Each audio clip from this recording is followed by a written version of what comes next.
Hello friends, welcome back to this channel. तो आज के वीडियो में मैं आपको एक्सप्लेन करने वाली हूँ वेब सीरीज पंचायत सीजन 3 को। तो without wasting time panchayat season 3 का एक्सप्लेनेशन स्टार्ट करते हैं। पर सीजन 3 को समझने से पहले हम थोड़ा सा सीजन 1 और सीजन 2 के बारे में भी जानेंगे।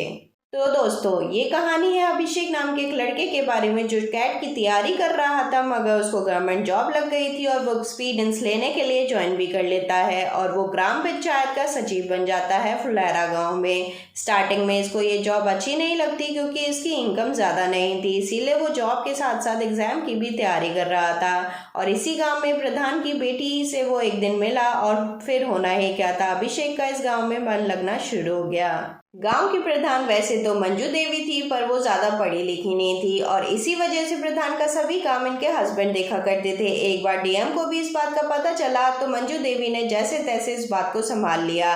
अभिषेक ने इस गांव में अच्छी पहचान बनाई और सभी के मन को भी जीता। और अभिषेक के कुछ दारू पार्टनर्स भी थे, विकास जो कि था सहायक सचिव, प्रहलाद जी और प्रधान जी। एक्चुअली जो प्रहलाद था उसका बेटा आर्मी में था और सीजन 2 में शहीद हो गया था और वो अब हमेशा ही नशे में डूबे रहते थे। इस गांव में एक आदमी है भूषण, जो कि इस गांव का प्रधान बनना चाहता है और इसका नेचर थोड़ा भड़काऊ किस्म का है। सीजन 2 में ये तीनों, प्रधान जी, विकास और प्रहलाद, विधायक के पास गए थे फंड्स का जुगाड़ करने रोड बनवाने के लिए, पर विधायक ने इन्हें जानबूझकर जेल में पहुंचवा दिया और इनको छुड़ाया अभिषेक ने। पर फिर भी प्रधान जी ने विधायक से कुछ भी नहीं बोला और इस बात पर अभिषेक गुस्सा हो गया प्रधान जी से।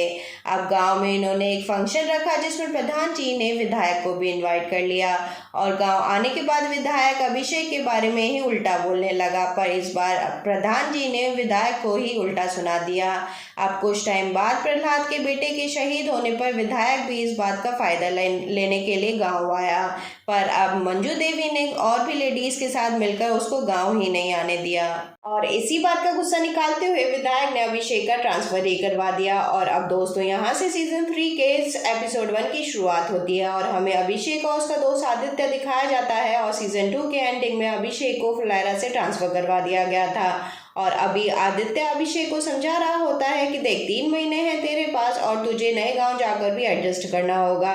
फिर वो पूछता है कि तूने नए पंचायत का क्या नाम बताया था। अब अभिषेक ने बताया भयपुरा, जिस पर आदित्य बोलता है कि फुलेरा नाम थोड़ा वेलकमिंग सा साउंड करता था और भयपुरा थोड़ा सा भयानक सा नाम लगता है। अब वो अभिषेक को समझाते हुए कहता है कि देख, तू लोड मत ले और रिजाइन कर दे और अपना पूरा फोकस एग्जाम पर कर। फिर अभिषेक बोलता है कि हाँ, अब सिर्फ मुझे आगे ही फोकस करना है। अब हमें दिखाया जाता है कि फुलेरा गांव में एक नया सचिव ज्वाइन करने आ रहा था, पर जब वो पहुंचा तो ऑफिस गेट पर तो ताला ही लगा हुआ था और आसपास कोई भी नहीं था। तभी उसकी नजर ऑफिस की दीवार पर लिखे कुछ नंबर्स पर पड़ी। सबसे पहले उसने प्रधान जी के यहाँ पर कॉल किया और प्रधान जी से बोला, नया सचिव मैं बात कर रहा हूँ। और इतना सुनते ही प्रधान जी ने उसके मुंह पर कॉल कट कर दी। फिर उसने विकास को कॉल किया जो कि सहायक सचिव था और उसने भी जब सुना कि ये नया सचिव है तो उसने भी उसके मुंह पर कॉल कट कर दी। अब प्रधान जी विकास को भेजते हैं नए सचिव को देखने के लिए। फिर वो विकास को समझाते हैं कि नए सचिव को सिर्फ और सिर्फ दूर से ही देखना, उनके ज्यादा करीब मत जाना। अब प्रधान जी अपनी पत्नी मंजू देवी से कहते हैं अगर एक बार नए सचिव ने ज्वाइन कर लिया तो फिर अभिषेक वापस नहीं आ पाएगा। अब रास्ते में एक जगह पर भूषण और विनोद बैठे हुए बात कर रहे थे। अब विनोद भूषण से कहता है कि अभिषेक का ट्रांसफर गुस्से में विधायक जी को नहीं करवाना चाहिए था, जिस पर भूषण बोलता है कि उसके साथ जो भी हुआ एकदम सही हुआ। तभी वहां पर नया सचिव आया। फिर उसने उन दोनों से पूछा कि आज पंचायत ऑफिस बंद क्यों है और फिर उसने बताया ऑर्डर्स के अकॉर्डिंग मुझे आज शाम के 7 बजे से पहले ज्वाइन करना है। अब भूषण नए सचिव को भड़काने लगा, ये कहते हुए कि पुराने सचिव और प्रधान जी के बीच काफी अच्छी दोस्ती थी। और तभी वहां पर विकास आया नए सचिव पर नजर रखने के लिए। अब विनोद ने नए सचिव को भी बता दिया था कि यही तो विकास है, उप सचिव। अब गुस्से में नया सचिव विकास से कहता है कि तुमने मेरा फोन क्यों कट किया। फिर उसको वो बोलता है कि एक नोटिस में हम तुमको सस्पेंड करवा देंगे। फिर उसने उससे पूछा कि ऑफिस की चाबी कहाँ है। अब विकास ने सीधा उसको बोल दिया कि मेरे पास नहीं है और ऐसा बोलते हुए उसने अपनी बाइक चालू की और वहां से वो चला गया। अब नया सचिव गुस्से में बोलता है कि ओके, मत दीजिए चाबी, अब तो हम ऑफिस का ताला तोड़कर ही ज्वाइन कर लेंगे। और उसके ऐसा कहते ही भूषण और विनोद उसके लिए एक हथौड़ा ले आए और फिर नए सचिव से बोलने लगे, लीजिए सर हथौड़ा, पर आप किसी को बताइएगा नहीं कि ये आपको हथौड़ा किसने दिया। भूषण बोलता है कि हम दूर से ही देखेंगे क्योंकि हम इन सब चीजों में इन्वॉल्व नहीं रहना चाहते।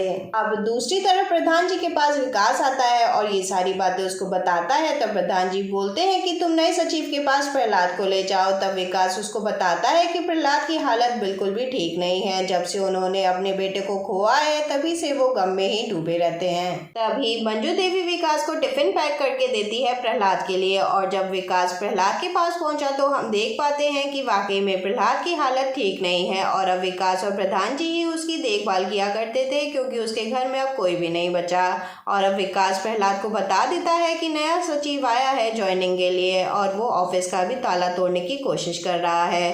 तभी विकास और प्रहलाद बाइक पर बैठकर अपनी खाट और टिफिन के साथ ऑफिस में पहुंचते हैं। तभी हम देखते हैं कि भूषण और विनोद भी इन दोनों को आते हुए देख चुके थे और वो भी खड़े होकर एंजॉय कर रहे थे सब कुछ। अब विकास और प्रहलाद देखते हैं कि नए सचिव से अभी तक ताला नहीं टूटा था। तभी प्रहलाद खाट पर बैठते हुए टिफिन खोलते हुए विकास से कहता है कि विकास जाओ, तब तक हम खाना खा रहे हैं, जब तक तुम बांस ले आओ और मोटा लाना, लगभग 6 फीट तक का, और उस बांस को आगे से नुकीला ही रखना। अब ये सुनते ही नया सचिव डरकर प्रहलाद से बोलता है कि देखिए ये क्या आपकी गुंडागर्दी चल रही है, और देखिए विधायक जी का हाथ है हमारे सर पर। तभी एक फनी सीन आता है जिसमें प्रहलाद उसको पूछता है कि दिखाओ हाथ है कहाँ, हमको तो नहीं दिख रहा कोई हाथ। अब हम विधायक जी को देखते हैं जिसके घर में भोजपुरी गानों की महफिल जमी थी और वो अपनी बेटी से उसी महफिल में अपनी घोड़ी का नाम रखने को बोलते हैं। तो बोलती है कि पापा आप खुद ही देख लो।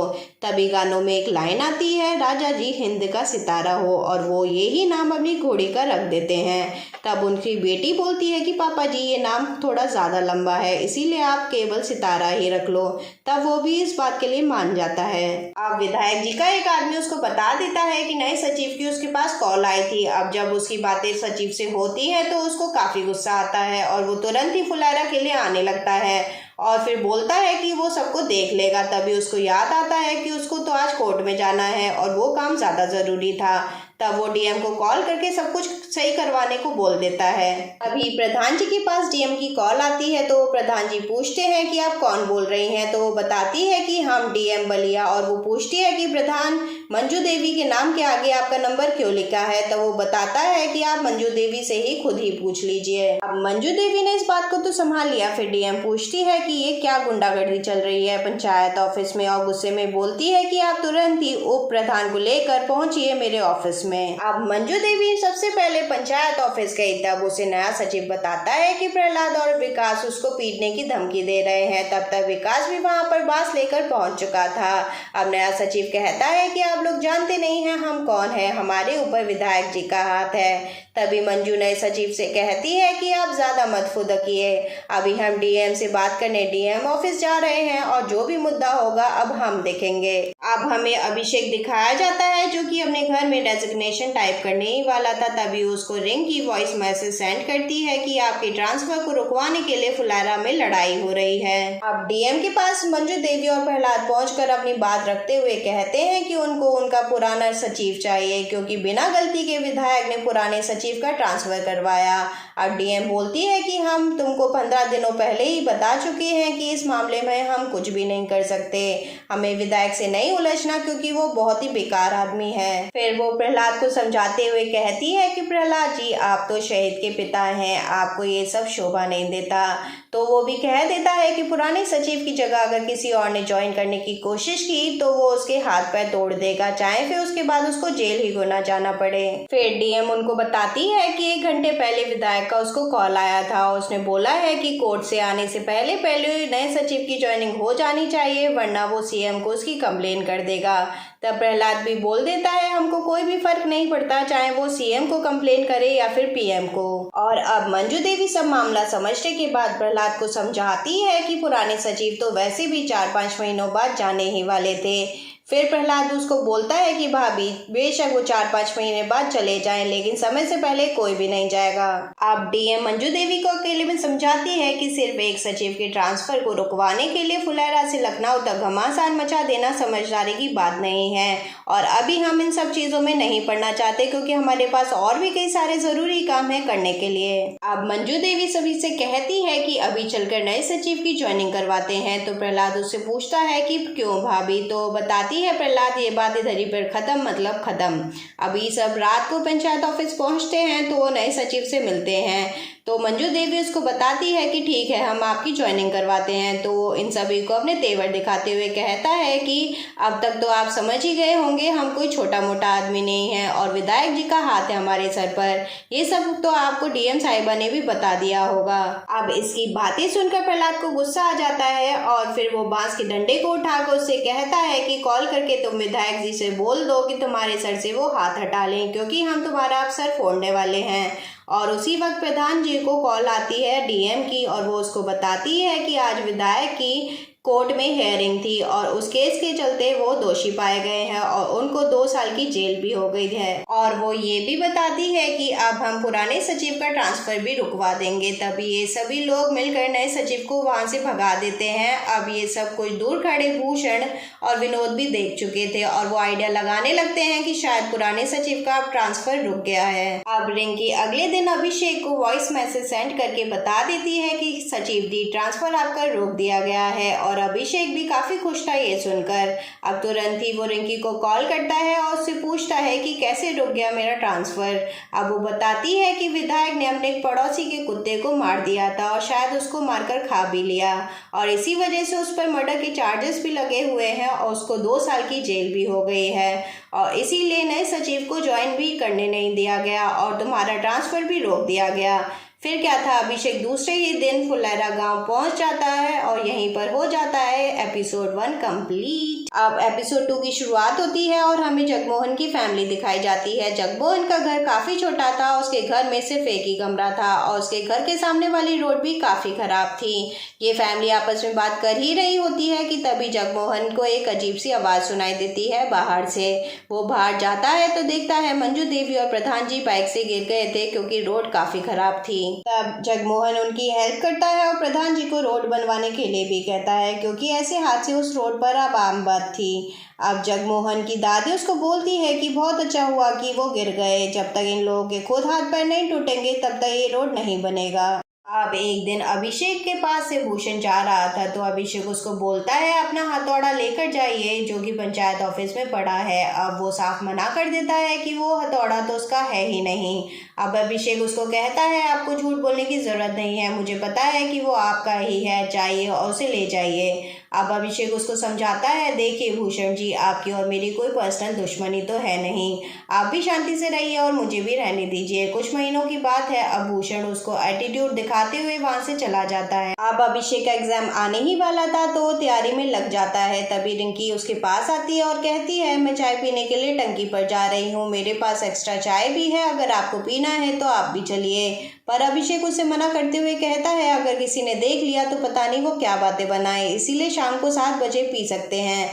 तभी रिंकी उसको कहती है शाम को अंधेरा हो जाता है और अंधेरे में तो गांव भी ठीक से नहीं दिखता और ऐसा बोलकर वो टंकी पर चली जाती है। पर वो रास्ते से ही अपने घर के लिए लौट गई, मीन्स वो टंकी पर गई ही नहीं थी और उसको वापस जाते हुए अभिषेक ने भी देख लिया था और उसको पता चल चुका था रिंकी उसको लाइक करती है। अब नेक्स्ट सीन में विकास अभिषेक से बोलता है सर लंच टाइम हो गया है और हम तो जा रहे हैं खाना खाने। तब अभिषेक पूछता है कि घर क्यों जा रहा है, तूने टिफिन लाना बंद कर दिया क्या? तब वो बताता है प्रहलाद चाचा लंच हमारे यहाँ ही करते हैं और वो हमें नहीं देखते तो वो लजाते हैं अकेले जाने में। तभी अभिषेक उससे जाते टाइम बांस को ले जाने के लिए बोलता है तो डायरेक्ट उसको बोलता है रहने दीजिए ना सर, शायद इसका काम कभी इमरजेंसी में आ जाए। तो गुस्से में बोलता है शांति से हटा इसको।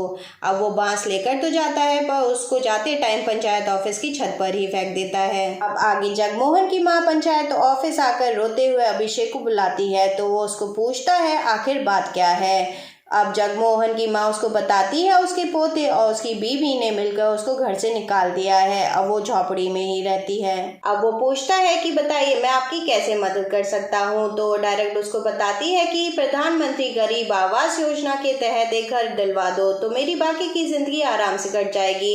अब वो अभिषेक को इमोशनल ब्लैकमेल करती है तो वो भी कह देता है कि ठीक है मैं देखता हूँ। अब जाते हुए वो उस अम्मा को एक लौकी देता है ताकि वो रात को भूखी ना सोए। अब अभिषेक अभिषेक को भी पता चल चुका था कि मंजू देवी और प्रधान जी गिरे थे और इसी वजह से मंजू देवी के पैर में भी काफी चोट आई थी और वो भी अब उनको देखने के लिए घर आ चुका था। अब वो उससे पूछता है कि आप गिरे कहाँ थे। तब प्रधान जी बताते हैं जगमोहन के घर के सामने। तभी सचिव बोलता है कि जगमोहन जिसकी बूढ़ी दादी है। अब प्रधान जी पूछते हैं तुम जगमोहन को कैसे जानते हो, तो वो बताता है कि उसकी दादी आज प्रधानमंत्री गरीब आवास योजना के तहत घर मांगने आई थी। तभी मंजू देवी कहती है कि उसका घर तो पक्का है तो क्यों मिलेगा उसको घर। तब सचिव बताता है कि जगमोहन ने दादी से लड़ाई करके उसको घर से निकाल दिया है। तभी मंजू उसको बताती है कि जब हम सुबह गिरे थे तब जगमोहन और दादी एक ही साथ खड़े थे। अब प्रधान जी बोलते हैं कि ये क्या नौटंकी चल रही है, जाइए और चेक करिए।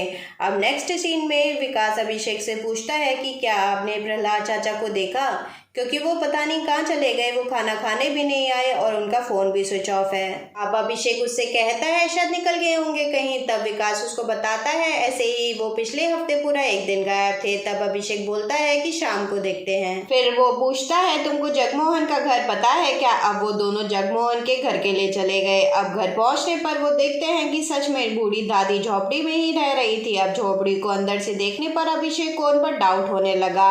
अब वो उस दादी से पूछता है कि मेरी लौकी कहाँ है जो मैंने सुबह आपको दी थी। तो बहाने बनाते हुए कहती है कि वो तो मैंने पूरी खा ली। तब उसने जगमोहन के घर को चेक किया तो लौकी उसके घर पर ही मिली। तब वो गुस्से में उनसे कहता है ये सब कुछ आपने मजाक समझ रखा है और मैं आपको पंचायत ऑफिस से फ्रॉड करने के जुर्म में जेल भिजवा दूंगा। अब घर जाते वक्त दादी फिर से बहाने बनाने लगी कि लौकी हमने ही जगमोहन के बेटे के लिए दी थी। तभी अभिषेक भड़कते हुए उससे कहता है कि बकवास बंद करिए अपनी, मैं आपकी उम्र का लिहाज कर रहा हूँ और ऐसी नौटंकी दोबारा मेरे सामने मत करिएगा। अब जगमोहन उसको जाते वक्त धमकी देते हुए कहता है कि ठीक है सचिव जी, मत दीजिए घर, अब हम पूरे गांव में हल्ला कर देंगे कि प्रधान जी और मंजू देवी अपने ही खोदे गड्ढे में गिर गए। अब विकास भड़कते हुए कहता है कि कुछ भी मत बोल जगमोहन, ये गड्ढा प्रधान जी ने थोड़े ही खोदा है। जिस पर जगमोहन बोलता है कि गड्ढा भरवाने और रोड बनवाने का काम तो उनका ही है ना, वो चाहते तो रोड कब की बनवा देते। अब अभिषेक बोल देता है कि तुझे जो करना है तू वो कर। फिर उन दोनों ने पंचायत ऑफिस आकर प्रधान जी को सारी बात बताई। तो प्रधान जी अभिषेक से कहते हैं कि सचिव जी जगमोहन का चुप रहना बहुत ही जरूरी है। तो अभिषेक कहता है कि क्या फर्क पड़ता है अगर किसी को पता भी चल गया कि आप गड्ढे में गिरे थे, और अगर मैंने किसी को फिर से घर दिया तो मेरे ऊपर कार्रवाई हो सकती है। और प्रधान जी को समझाते हुए कहता है अगर आपसे कोई पूछे कि रोड क्यों नहीं बन पा रही है तो कह दीजिएगा विधायक ही नहीं है तो रोड कहाँ से बनेगी। अब विकास कहता है कि सचिव जी ये बात तो ठीक है पर गिरने वाली बात फैलने पर प्रधान जी की बेइज्जती हो सकती है। प्रधान जी मंजू देवी को ही ऑफिस ले आए थे अभिषेक को समझाने के लिए। अब मंजू देवी उसको बोलती है कि उसको जगमोहन की माँ को घर दे देना चाहिए। अब अभिषेक भी उसको समझाता है अगर गांव वालों को पता चल गया कि वो लोग एक ही घर में रहते हैं तो सभी पर कार्रवाई हो सकती है। अब प्रधान जी एक आइडिया बताते हुए कहते हैं अगर उन दोनों की झूठ मूठ की लड़ाई हम करवा दें और सचमुच ही जगमोहन अपनी दादी को झोपड़ी में रहने के लिए भेज दे तो इजीली ये काम हो जाएगा। और अभिषेक अब इस बात के लिए भी मान गया था। अब वो सब कुछ जगमोहन को भी समझा देते हैं। तो जगमोहन कहता है सचिव जी हम अम्मा को सचमुच कैसे निकाल दें, अम्मा को हम इतना दुख नहीं दे पाएंगे। तो विकास कहता है अगर घर चाहिए तो बस एक यही रास्ता है। अब जगमोहन भी इस बात के लिए मान गया था और उन लोगों के जाते ही वो थोड़ी देर बाद अपनी दादी से लड़ाई करके उनको झोपड़ी में भेज देता है। और ये सब कुछ करते हुए उसे कुछ लोग देख चुके थे। अब जगमोहन को दादी के साथ ये सब करके इतना बुरा लगा कि वो पूरी रात सो नहीं पाया और पूरी रात वो दादी की झोपड़ी के आगे ही बैठा रहा अपनी बीबी और बच्चे को लेकर। उसी रात अभिषेक ने भी जगमोहन की दादी दमयंती देवी का गरीब आवास वाला फॉर्म भर दिया था। अब अभिषेक रात को चाय पीने के लिए 10:30 बजे टंकी पर जा रहा था। तभी उसको रिंकी भी मिली जो कि टंकी पर ही जा रही थी चाय पीने। तभी उन दोनों की नजर पड़ी प्रहलाद चाचा पर कि दिन भर से ही गायब थे। अब रिंकी अपने घर वापस चली गई। फिर अभिषेक ने प्रहलाद को टंकी से उतार लिया और उधर पर कॉल करके विकास और प्रधान जी को भी बुला लिया क्योंकि प्रहलाद की तबीयत काफी खराब थी। अब विकास और प्रधान जी वहां पर पहुंच चुके थे। तो विकास पूछता है प्रहलाद चाचा क्या हुआ। अब अभिषेक उसको बताता है कि इन्होंने ज्यादा दारू पी रखी है, मुझे ये टंकी पर मिले। अब प्रधान जी बोलते हैं इसको इसके घर पर ले चलो। प्रहलाद साफ मना करते हुए कहता है नहीं प्रधान जी हम अपने घर नहीं जाएंगे। फिर प्रधान जी उसको अपने घर लेकर आ गए। अब मंजू विकास को डायरेक्ट बोल देती है विकास टंकी पर कल के कल ताला लगवाओ, कोई भी अब टंकी पर नहीं जाएगा। और इसी के साथ पंचायत 3 का एपिसोड 2 यहीं पर खत्म हो गया। तो दोस्तों जल्द मिलते हैं इस वेब सीरीज के बाकी के एपिसोड्स के साथ। Till then take care and thanks for watching.